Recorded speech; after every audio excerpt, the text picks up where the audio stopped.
बच्चों, रसायन की पाठशाला में आज मैं आपके समक्ष इलेक्ट्रोकेमिस्ट्री चैप्टर से दूसरा कालांश लेके आया हूं। आज के कालांश में बच्चों हम पढ़ेंगे इलेक्ट्रोड पोटेंशियल, यानी कि इलेक्ट्रोड विभव। क्या पढ़ेंगे बच्चों? इलेक्ट्रोड विभव। पहले जो बुक्स में डेफिनेशन लिखी होती है वो मैं डेफिनेशन आपको डायरेक्ट बता रहा हूं। सभी किताबों में लिखा होता है जब किसी मेटेलिक रॉड, जिसको हम इलेक्ट्रोड कहते हैं, जब किसी मेटेलिक रॉड को, ये मेटल की रॉड है, उसके ही किसी सॉल्ट के सॉल्यूशन में डिप करते हैं तो इस मेटेलिक रॉड और सॉल्यूशन के बीच में इस मेटेलिक रॉड के आवेशित होने के कारण एक पोटेंशियल डिफरेंस आ जाता है।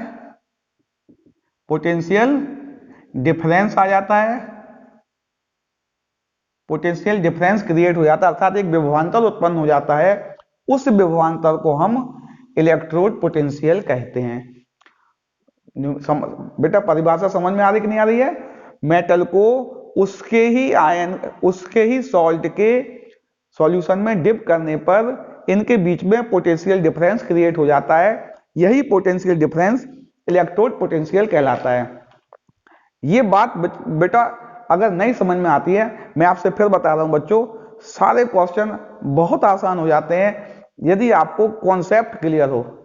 ये कॉन्सेप्ट कैसा आया उस कॉन्सेप्ट को बताते हैं बच्चों। हम दो तरह से बताएंगे। एक हम अपनी मेटेलिक रॉड को नेगेटिव चार्ज करके बताएंगे बच्चों, एक पॉजिटिव चार्ज करके बताएंगे। माना एक मेटल की रॉड को, ये मेटल है, इसको हमने जिंक मान लिया। अभी क्या मान लिया बच्चों? जिंक है, और इसको इसके ही सॉल्ट के सॉल्यूशन में डिप कर दिया, ZnSO4 में डिप कर दिया। पहली कंडीशन हमने मानी। एक कंडीशन हमने मानी, ये जो मेटल है ये टूट कर क्या हो रहा है बच्चों? ये जो मेटेलिक रॉड है ये टूट कर Zn डाई पॉजिटिव के फॉर्म में सॉल्यूशन में आ रही है। किसके फॉर्म में सॉल्यूशन में आ रही है बच्चों? Zn डाई पॉजिटिव के रूप में सॉल्यूशन में आ रही है। अर्थात क्या होगा? जो मेटल थी, रॉड सॉलिड थी, यह Zn डाई पॉजिटिव के रूप में एक्वस सॉल्यूशन में आ गई है। 2 इलेक्ट्रॉन इसने लूज किए बच्चों, है ना? ये 2 इलेक्ट्रॉन क्या होगा? ये जो इलेक्ट्रोड है, इलेक्ट्रोड के माध्यम से इलेक्ट्रोड के आसपास एकत्रित हो जाएंगे। ये 2 इलेक्ट्रॉन, अर्थात जो हमारा इलेक्ट्रोड है वो नेगेटिव चार्ज हो जाएगा। ये हमने पहले भी बताया था बच्चों, इलेक्ट्रोड नेगेटिव चार्ज हो गया। इस नेगेटिव इलेक्ट्रोड के चारों ओर जिंक आयन भी उपस्थित होंगे। क्या उपस्थित होंगे बच्चों? जिंक आयन भी उपस्थित होंगे। अर्थात एक लेयर बन जाएगी जिसमें Zn डाई पॉजिटिव और इलेक्ट्रोड के ऊपर उपस्थित इलेक्ट्रॉन्स आपस में एक दूसरे के पास होंगे। क्योंकि इन पर चार्ज अपोजिट होता है, इसलिए इनके बीच में एक पोटेंशियल डिफरेंस बन जाएगा। वही पोटेंशियल डिफरेंस इलेक्ट्रोड पोटेंशियल कहलाता है। अर्थात इसमें क्या हुआ है बच्चों? जिंक की रॉड को इसके ही आयन के सॉल्यूशन में हमने डुबोया तो हुआ क्या? जिंक की रॉड नेगेटिव हो गई। कैसे हो गई? ये नेगेटिव चार्ज हो गई। इससे जिंक रॉड और इसके सॉल्यूशन के बीच में एक पोटेंशियल डिफरेंस क्रिएट हो गया। वह पोटेंशियल डिफरेंस, चूंकि यह रिएक्शन ऑक्सीडेशन थी, क्या थी बच्चों? यह ऑक्सीडेशन रिएक्शन थी, इसलिए इसको कहा गया ऑक्सीडेशन इलेक्ट्रोड पोटेंशियल।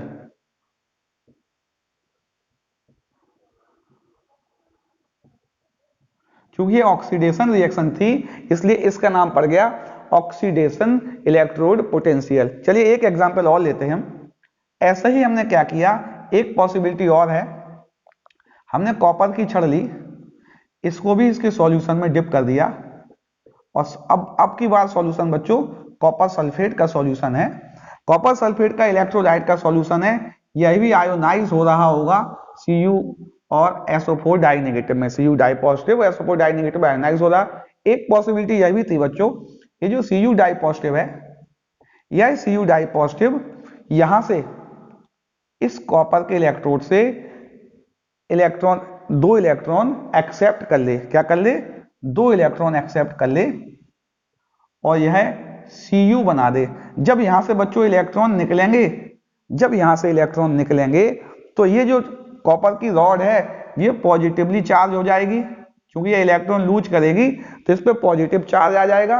और सॉल्यूशन में क्या होगा, Cu डाई पॉजिटिव Cu बनाकर खत्म हो रहा है तो सॉल्यूशन में SO4 डाई नेगेटिव आयंस बचेंगे। क्या बचेंगे बच्चों, SO4 die negative ions solution में होंगे। अर्थात Cu डाई कॉपर की पॉजिटिव इलेक्ट्रोड और सल्फेट आयन का चूंकि पोटेंशियल डिफरेंस आएगा, यही पोटेंशियल डिफरेंस इनका इलेक्ट्रोड पोटेंशियल कहलाएगा।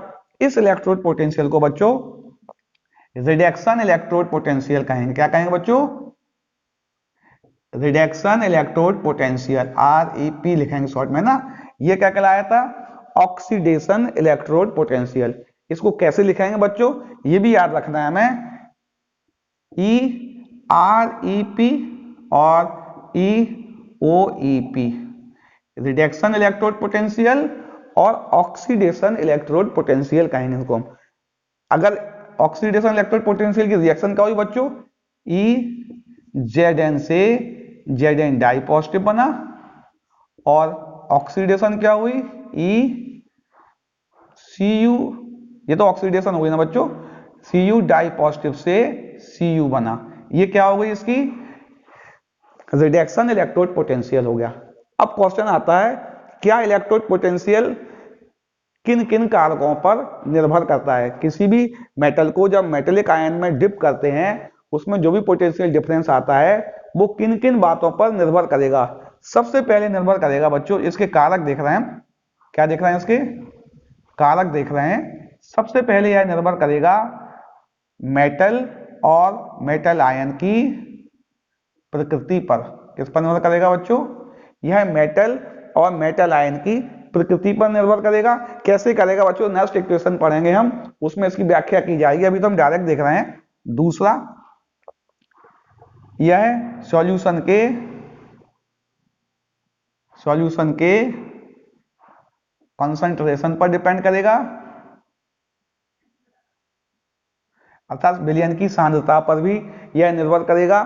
तीसरा, यह टेम्परेचर और प्रेशर दोनों पर डिपेंड करेगा। कौन, जो रिडक्शन पोटेंशियल और ऑक्सीडेशन इलेक्ट्रोड पोटेंशियल की वैल्यू इन सभी फैक्टर पर डिपेंड करेगी। अर्थात ये फैक्टर बदलेंगे तो इसकी वैल्यू वेरी कर जाएगी बेटा, है ना। इन सभी फैक्टरों के साथ इलेक्ट्रोड पोटेंशियल की वैल्यू जो होगी वो बदल जाएगी, ठीक है ना। ये बात आपको समझ में आ रही है। तो अब क्या होगा, हमें अगर इलेक्ट्रोड पोटेंशियल का कैलकुलेशन करना हुआ, सामान्यतः जो इलेक्ट्रोड पोटेंशियल हम कैलकुलेट करते हैं, अगर इन दोनों को जोड़ दिया जाए बच्चों, इसको यहीं बना दें हम, इसको यहीं बना दें, ये हमने पढ़ा था डेनियल सेल में, कॉपर की रॉड यहां डिप कर दें यदि, और यहाँ पे एक यू नली लगी हुई थी जो कि डेनियल सेल में हमने पढ़ा था ना बेटा, आउटर सर्किट जुड़ा हुआ था, इसमें भी पोटेंशियल डिफरेंस होगा। दोनों का पोटेंशियल डिफरेंस जो आएगा वो अप्रोक्स 1.1 वोल्ट आ रहा था बच्चों, यहाँ कितना आ रहा था, 1.1। यहाँ वोल्टमीटर लगा होता है, इसमें इस पोटेंशियल डिफरेंस को माप सकते थे। ये जो पोटेंशियल डिफरेंस होगा बच्चों, ये सामान्यतः स्टैंडर्ड कंडीशन में नापा जाता है। किसमें नापा जाता है बच्चों, स्टैंडर्ड कंडीशन। ये इन सब पर डिपेंड करती है। स्टैंडर्ड कंडीशन क्या होती है बच्चों, स्टैंडर्ड इलेक्ट्रोड पोटेंशियल, जिसको कि हम E0 से रिप्रेजेंट करेंगे, वह 25 डिग्री सेंटीग्रेड टेम्परेचर रहेगा, 1 एटमॉस्फेरिक प्रेशर रहेगा, 1 मोलर कंसंट्रेशन रहेगा। इस कंडीशन में जो भी इलेक्ट्रोड पोटेंशियल आएगा उसे स्टैंडर्ड इलेक्ट्रोड पोटेंशियल बोलेंगे। क्या बोलेंगे बच्चों, स्टैंडर्ड इलेक्ट्रोड पोटेंशियल बोलेंगे।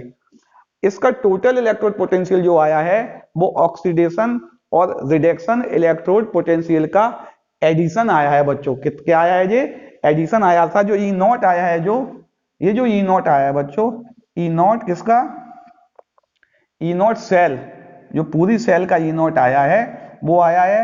ऑक्सीडेशन किसका हुआ, ऑक्सीडेशन जिंक का हुआ है, अर्थात क्या है, EZN से Zn di positive E0 plus E0 Cu positive से Cu डाई पॉजिटिव Cu, ये टोटल मिला के इससे आया है। अर्थात ये इसका E0 जो आया है वो जिंक का ऑक्सीडेशन इलेक्ट्रोड पोटेंशियल और कॉपर का, सॉरी जिंक का, हाँ कॉपर, जिंक का ऑक्सीडेशन इलेक्ट्रोड पोटेंशियल और कॉपर का रिडक्शन इलेक्ट्रॉन पोटेंशियल का एडिशन करके 1.1 वोल्ट आया है। दोनों की इंडिविजुअल वैल्यू होगी, उसको ऐड करने पर ये इसकी वैल्यू आती है।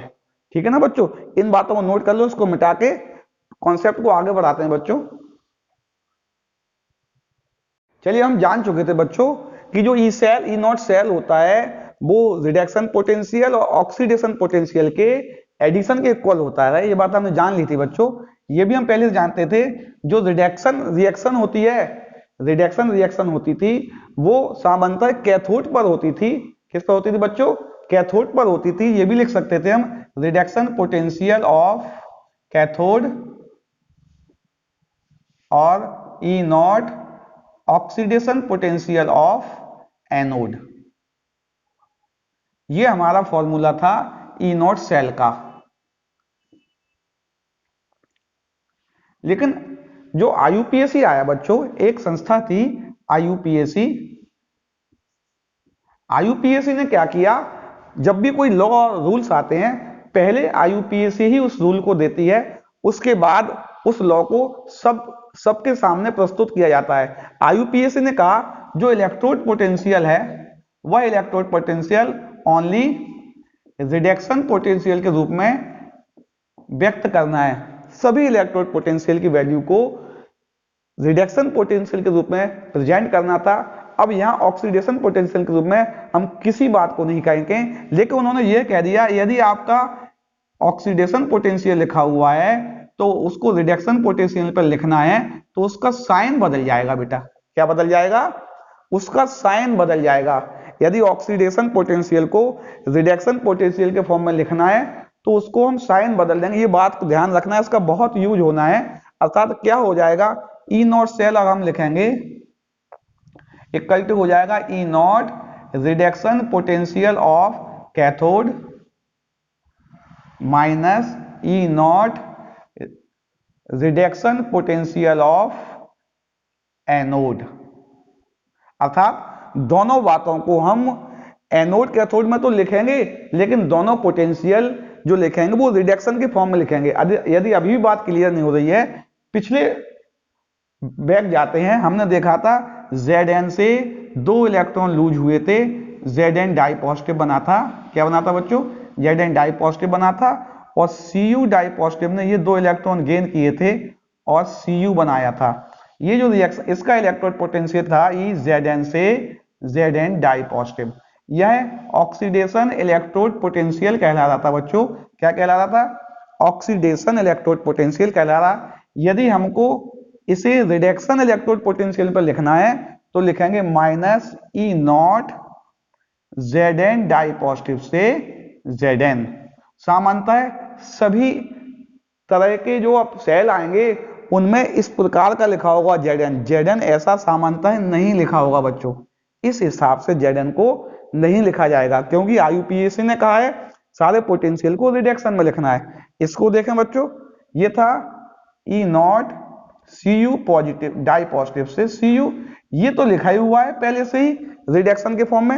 अर्थात इसको यहां रखेंगे यदि हम, तो हो जाएगा E naught cell equal to E naught, यहां रखा तो क्या हो जाएगा, कैथोड, कैथोड ये वाला था, Cu डाई पॉजिटिव से Cu। हम ऐसे भी लिख सकते थे बच्चों, उसको अगर प्लस लगाएंगे तो Zn से Zn डाई पॉजिटिव लिख सकते हैं हम। ये वाली बात भी बेटा हमारी गलत नहीं होगी, ये हम जानते थे इसलिए। लेकिन यहां सामान्यतः आईयूपीएसी ने चूंकि हमसे कह दिया है, आईयूपीएसी ने हमने बोल दिया है हमसे कि इसकी जो साइन होगा वो बदल के लिखना है और हमें इसको भी रिडक्शन के फॉर्म में लिखना है, इसलिए ये हो जाएगा Zn डाई पॉजिटिव से Zn ई नॉट। अर्थात अब हमारा जो इलेक्ट्रोड पोटेंशियल है, किसी भी सेल का इलेक्ट्रोड पोटेंशियल हमें रिडक्शन पोटेंशियल के रूप में लेना है। किस रूप में लेना है बच्चों? सभी सेल का इलेक्ट्रोड पोटेंशियल को हमें रिडक्शन पोटेंशियल के रूप में लेना है, पहली बात। दूसरी बात कि हमें अगर ऑक्सीडेशन पोटेंशियल आ जाता है तो उसको रिडक्शन में कन्वर्ट करके माइनस साइन लगा देना है। क्या करना है बच्चों? माइनस साइन लगाना है। तो अब ई नॉट सेल की जो फॉर्मूला हो गया, अब आप करोगे जो बच्चों स्टैंडर्ड इलेक्ट्रोड पोटेंशियल जब आप निकालोगे, स्टैंडर्ड कंडीशन में निकालोगे तो होगा ई नॉट, ऐसा लिखा होगा अब कैथोड माइनस ई नॉट, लेकिन ये माइनस इसलिए आ गया है बच्चों, ये देखेंगे डिफरेंस नहीं है, ये माइनस इसलिए आ गया है कि एनोड का जो पोटेंशियल है वो ऑक्सीडेशन था, लेकिन उसको रिडक्शन की फॉर्म में लिखना है हमें, इसलिए माइनस चिन्ह आ गया है। ये डिफरेंस नहीं है, पोटेंशियल का साइन इसलिए चेंज हुआ है क्योंकि भाई ऑक्सीडेशन से रिडक्शन के फॉर्म में आया है। अच्छा, और भी तरह से लिख रहे हैं बच्चों, हम लिख सकते हैं ई कैथोड जो था बच्चों, कैथोड जो था वो था राइट साइड में, कहां था बच्चों सेल में हमारा, राइट साइड में था, राइट माइनस ई लेफ्ट लिख सकते हैं, ठीक है नहीं, ये भी हो सकता है, ये भी हो सकता है, दोनों फॉर्मूले लगा सकते हैं ना, ये E naught cell E cathode minus E anode और E naught cell E right minus E left. इसको नोट कर लो बच्चों, एक दो क्वेश्चन करवा देते हैं इसके कि इलेक्ट्रोड पोटेंशियल कैसे फाइंड करेंगे हम, किसी भी सेल का इलेक्ट्रोड पोटेंशियल हम कैसे फाइंड करेंगे, इस बात को हम एक दो क्वेश्चन करवा देते हैं आपको, ठीक है ना, इसको नोट कर लो। चलिए कुछ क्वेश्चन करते हैं बच्चों, 3 क्वेश्चन लिखे हुए हैं। पहला एक सेल दिया हुआ है हमें, इस सेल में 2 हाफ इलेक्ट्रोड के इलेक्ट्रोड पोटेंशियल दिए हुए हैं हमें, इसका हमें सेल पोटेंशियल निकालना था स्टैंडर्ड कंडीशन में बेटा, है ना। तो हमने सेल पोटेंशियल का ये होता है फॉर्मूला होता है, ये भी आपको याद रखना है बच्चों, ये जो इलेक्ट्रोड पोटेंशियल लेफ्ट वाले का दिया है, जो एनोड है जिस पर ऑक्सीडेशन होता है, वो उसका रिडक्शन पोटेंशियल के फॉर्म में दिया हुआ है बच्चों, किसके फॉर्म में दिया हुआ है, रिडक्शन पोटेंशियल के। तो वो हम देख भी लेंगे इसका पोटेंशियल जो है वो रिडक्शन पोटेंशियल के फॉर्म में दिया है कि नहीं दिया है, दे रखा है बच्चों, क्योंकि प्लस से ये दिया है रिडक्शन, अगर नहीं दिया होगा तो हमें साइन चेंज कर लेना है वहां, या इस फॉर्मूले में साइन चेंज करना पड़ेगा बच्चों, हमें दो में से एक जगह साइन चेंज निश्चित करना पड़ेगा। वैसे ज्यादातर न्यूमेरिकल रिडक्शन इलेक्ट्रोड पोटेंशियल में दिए हैं, आपको ज्यादा घबराने की आवश्यकता नहीं है, फिर भी एक बार आपको चेक अवश्य कर लेना है। ये हम जानते हैं कैथोड माइनस एनोड, जब हमने बच्चों डेनियल सेल पढ़ाया था तो यह भी बताया था जो सेल में बाएं हाथ पे होता है, लेफ्ट हैंड पे होता है, ये वाला जो है ना, वह लेफ्ट हैंड वाला एनोड होता है, उस पर ऑक्सीडेशन रिएक्शन होती है, वह नेगेटिव टर्मिनल होता है। इस बात को याद रखना है, इसके लिए हमने एक शब्द भी कहा था आपसे, LOAN, negative terminal, anode, oxidation reaction, और लेफ्ट होगा एक सेल में, तो ये एनोड है, ये कैथोड है, अर्थात हम लिखेंगे इसको इलेक्ट्रोड पोटेंशियल के फॉर्म में भी लिखें, E naught cell equal to E cathode, cathode यानी कि ये वाला होगा, यानी ई नॉट Ag पॉजिटिव से Ag minus E naught Ni positive से Ni, E naught cathode minus E naught anode, दोनों देख लेना कैथोड एनोड कौन है, वो तो हम पहचान सकते हैं ना बच्चों लेफ्ट और राइट से। ये क्या है एनोड, ये कैथोड। चलिए वैल्यू रखें बच्चों, कितनी है, Ag की वैल्यू दे रखी है हमें 0.80 वोल्ट, वोल्ट नहीं लिखे अभी, माइनस इसकी है माइनस 2.5, आंसर आया 0.80 प्लस 2.5 यानी आ गया 3.3 वोल्ट, ये इसका इलेक्ट्रोड पोटेंशियल हो गया स्टैंडर्ड कंडीशन में। इस सेल का इलेक्ट्रोड पोटेंशियल क्या हो गया स्टैंडर्ड कंडीशन में 3.3 वोल्ट हो गया। एक क्वेश्चन और भी दिया इसी तरह का, एक केमिकल रिएक्शन दी हुई है, इस केमिकल रिएक्शन को मैं यहां लिख ले रहा हूं, Zn से Zn plus Cu di positive gives Cu plus Zn di positive. चलिए यहाँ ऑक्सीडेशन रिडक्शन पहचान लेंगे तो हमें समझ में आ जाएगा। यहां से ये बना बच्चों, तो 2 इलेक्ट्रॉन लूज हुए होंगे और यहाँ ऑक्सीडेशन हुआ होगा, अर्थात यह एनोड होगा, ये क्या होगा, ये एनोड रहा होगा, इसमें 2 इलेक्ट्रॉन लूज हुए हैं, यहां से यहां आएंगे बच्चों, तो यहाँ पे 2 इलेक्ट्रॉन, यहां से यहां तो गए थे बच्चों, अभी हम यहां से कॉपर से यहां जाएंगे, तो इसमें 2 इलेक्ट्रॉनों का गेन हुआ है और यह रिडक्शन है, और ये जो होगा वो कैथोड का काम करेगा, अर्थात जो ई नॉट सेल आएगा बच्चों, ई नॉट सेल जो आएगा क्या होगा, ई कैथोड माइनस ई एनोड होगा नॉट के फॉर्म में, ई नॉट कैथोड, कैथोड ये है बच्चों, इसमें रिडक्शन हो रहा है Cu डाई पॉजिटिव से Cu minus E naught anode, anode में Zn से Zn डाई पॉजिटिव बना है, लेकिन मैं आपसे पुनः कह रहा हूं बच्चों इसको ध्यान रखना, इसका बहुत उपयोग होना है, सारे पोटेंशियल को हमें रिडक्शन पोटेंशियल के फॉर्म में लिखना है, इसलिए इसको हम लिखेंगे Zn डाई पॉजिटिव से Zn, क्योंकि माइनस यहाँ आ चुका है पहले से, उसका कन्वर्जन हम पहले ही कर चुके हैं जब हमें IUPAC ने इस बात को बताया था, ठीक है ना। आगे करते हैं बच्चों, ई नॉट कॉपर वाला कितना दे रखा है, कॉपर का दे रखा है ये 3.4 वोल्ट माइनस 0.76, आंसर आया 3.4 प्लस 0.76 आ गया 1.1 वोल्ट। ये तो हमने निकाला, बताया भी था डेनियल सेल में कि डेनियल सेल यही वाला सेल था, इस सेल का इलेक्ट्रोड पोटेंशियल 1.1 वोल्ट आ रहा था। ये भी आपको हो गया ना बच्चों। एक क्वेश्चन और दे रखा है ये वाली Zn और निकल का दे रखा है, क्वेश्चन यह है कि ये रिएक्शन पॉसिबल है कि नहीं है, ये भी बताना है हमें। ये बात कहां से आ गई बच्चों, अच्छा एक बात और नोट करें, अभी इलेक्ट्रोड पोटेंशियल की वैल्यू सामान्यता कैसी आ रही है, पॉजिटिव आ रही है। ई नॉट सेल कैसा आ रहा है बच्चों, ई नॉट सेल यहां लिख दें थोड़ा, ई नॉट सेल हमेशा कैसा आ रहा है, अभी पॉजिटिव आ रहा है।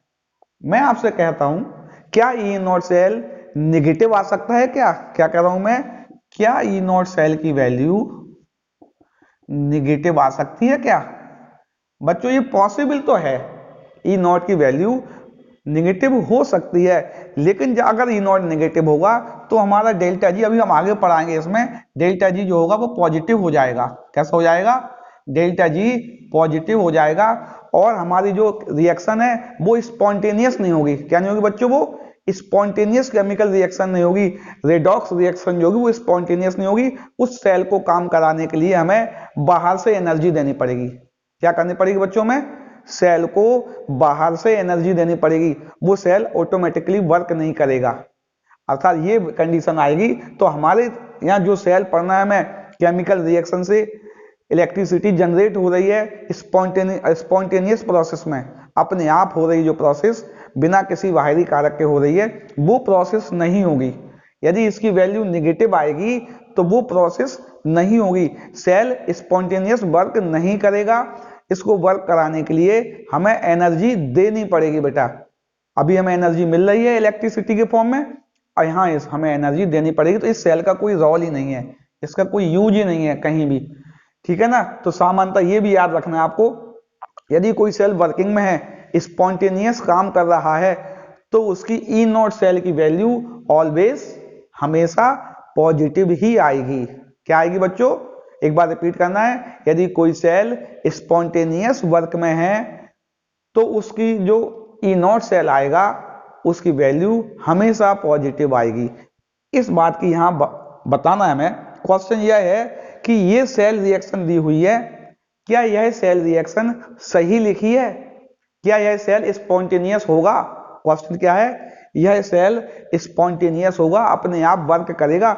यदि यह स्पॉन्टेनियस होगा तो इसका ई नॉट सेल की वैल्यू पॉजिटिव आएगी। चलिए हम देख लेते हैं, यहां जो लिखा हुआ है बच्चों, क्या लिखा है, Ni Zn डाई पॉजिटिव से Zn और Ni डाई पॉजिटिव। ये जो रिएक्शन हुई है बेटा, ये जो रिएक्शन हुई है, इस रिएक्शन में ऑक्सीडेशन हुआ, और अर्थात ये एनोड है। ये किसका काम करेगा, यह एनोड का काम करेगा, ठीक है ना, यही लिखा है ना। चलिए इसको देखें, ये रिडक्शन हुआ है, ये कैथोड का काम करेगा। हम जानते हैं E naught cell equal to होता है E naught cathode minus E naught anode. चलिए इसको कैथोड का वो भी लिख दें, किसमें क्या हुआ है, कैथोड में हुआ है Zn डाई पॉजिटिव से Zn। ये बार बार इसलिए लिख रहे हैं बच्चों कि आप लिखना सीख जाओ, और ई नॉट यहाँ पे हुआ है, इसको फिर ऑक्सीडेशन में नहीं लिखना है, इसको रिडक्शन में लिखना है, यानी एनआई डाई पॉजिटिव से एनआई। वैल्यू पुट करते हैं बच्चों, वैल्यू पुट करते हैं, उसकी वैल्यू कितनी है, -0.76 प्लस क्या दिया हुआ है बच्चों, माइनस लगाए ना, -2.5। इसको जब हम ऐड करेंगे -0.76 प्लस 2.5, आंसर निकालेंगे, आंसर पॉजिटिव आएगा। यानी आंसर हुआ बच्चों, यह सेल वर्किंग में होगा क्योंकि इसकी ई नॉट सेल की वैल्यू पॉजिटिव आ रही है, अर्थात ये सेल वर्क करेगा।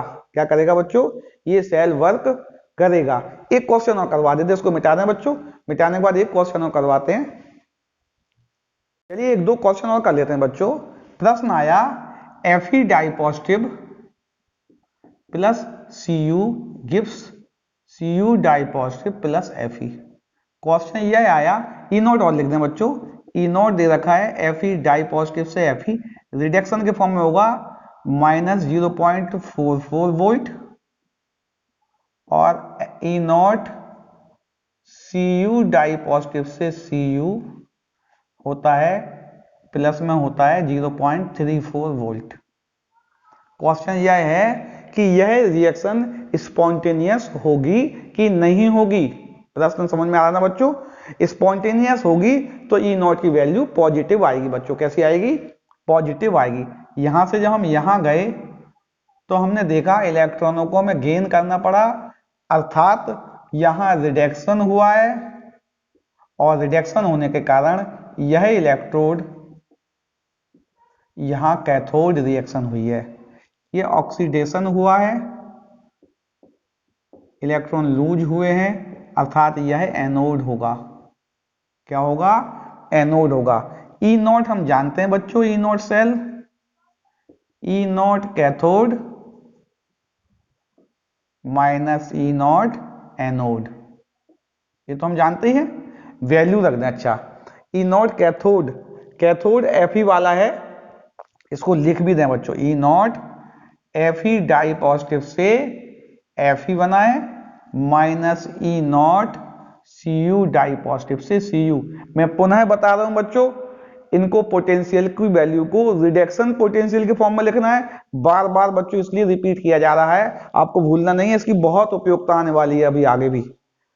चलिए वैल्यू रखते हैं बच्चों, Fe की वैल्यू दी हुई है बेटा -0.44 वोल्ट, माइनस और ये -3.4 पॉइंट कितना था, 0.34 नहीं था बच्चों, 3.4 लिखा भी यहाँ पे ना, 3.4 लिखा है, कितना 3 पॉइंट नहीं बच्चों, 3 पॉइंट ये गलत लिखा है ना, वो सही है,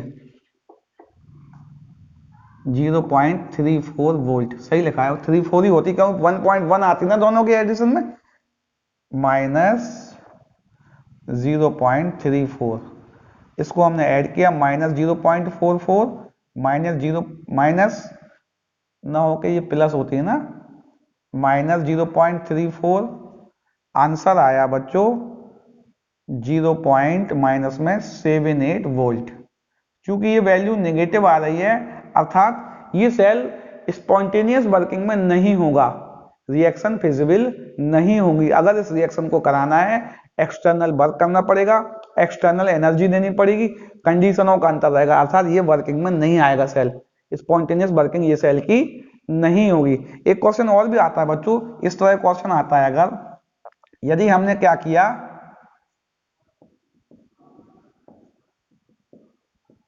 जिंक रॉड ले ली, उसको कॉपर सल्फेट के सॉल्यूशन में डिप कर दिया, या हमने उल्टा किया, हमने क्या ले ली, कॉपर रॉड ले ली और उसे जिंक सल्फेट के सॉल्यूशन में डिसॉल्व किया, इसको भी कॉपर को जिंक में किया और जिंक को कॉपर में किया, ई नॉट दे रखा है, इसका होता है E naught cell, E not नहीं, ई नॉट अलग अलग दे रखा है, Cu डाई पॉजिटिव से Cu का दे रखा है 0.34 वोल्ट, और ई नॉट बच्चों Zn डाई पॉजिटिव से Zn दे रखा है -0.76 वोल्ट। क्वेश्चन है ये सही है कि ये सही है कि दोनों सही हैं। चलिए बच्चों ये हम करते हैं। हमने देखा था कि जब किसी भी सॉल्यूशन में रॉड डिप होती है तो दो कंडीशन बताई थी हमने।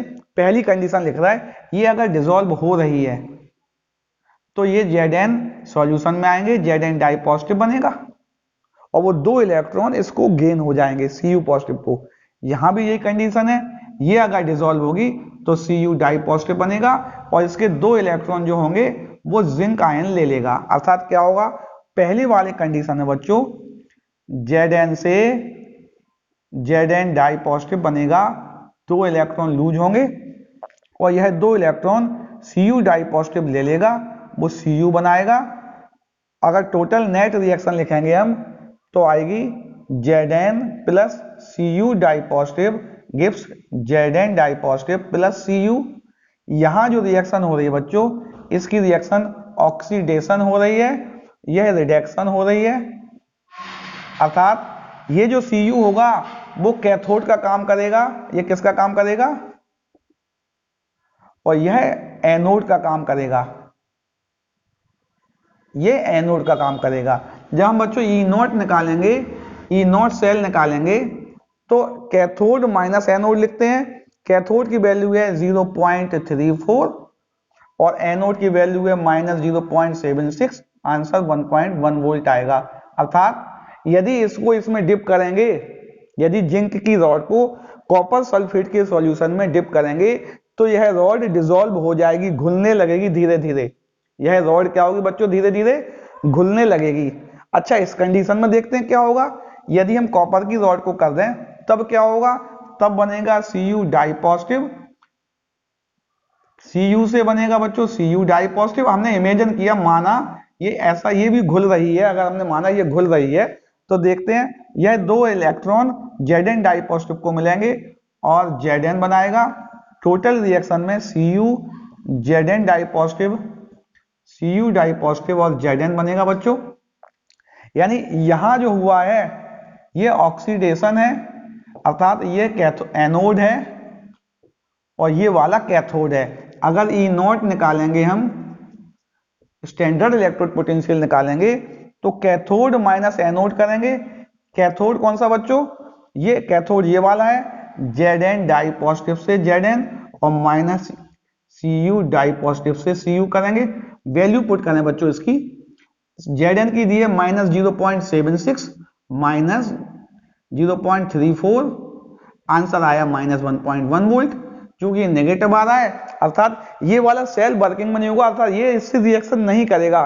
तो दो क्वेश्चन थे बच्चों, यदि इसको CuSO4 में डालेंगे ये डिसॉल्व हो जाएगी, लेकिन अगर इसको इसमें डालेंगे बिना किसी बाहरी सोर्स के, बिना किसी आउटर वर्क के, इसमें कोई परिवर्तन नहीं होगा, इसमें कोई परिवर्तन नहीं होगा। क्यों नहीं होगा, इनकी नोट दे रखी है, उससे हमने देख लिया है, ये स्पॉन्टेनियस कुछ भी नहीं होगा इसमें। अगर स्पॉन्टेनियस करना है तो आउटर वर्क करना पड़ेगा। ये भी क्वेश्चन बहुत आते हैं कि जिंक की रॉड को कॉपर सल्फेट के विलयन में डालेंगे तो क्या होगा, आप बता सकते हैं, वो डिसॉल्व हो जाएगी और जो सॉल्यूशन है जिसमें Cu डाई पॉजिटिव है वो Cu में बदल जाएगा।